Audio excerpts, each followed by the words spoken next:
Go guys কি হয়েছে ভাই? এই যে তরমুজ খাতে কোদাল লই গরে কা এ তরমুজ খাতে কোদাল লইয়া ভাই কি তরমুজ কাটবেন নাকি? 5-10টা জায়গায় তরমুজ দিছি, অনেক হ্যাঁ। খুব সুন্দর হয়েছে। হ্যাঁ। তো আমার ফলে পানি দরকার, হ্যাঁ। তো আমি এখন পানি দিতে আসি।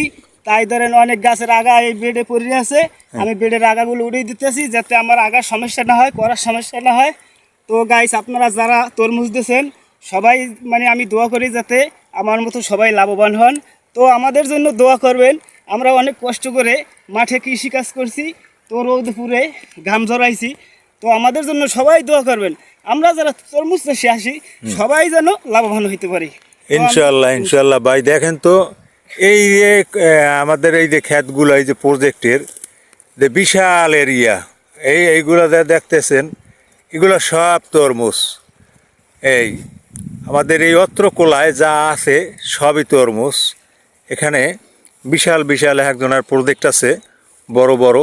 এই যে ওই দিকে যে সীমানাগুলো দেখা যায়, ওই যে সীমানা, সমস্ত জায়গায় তরমুজ।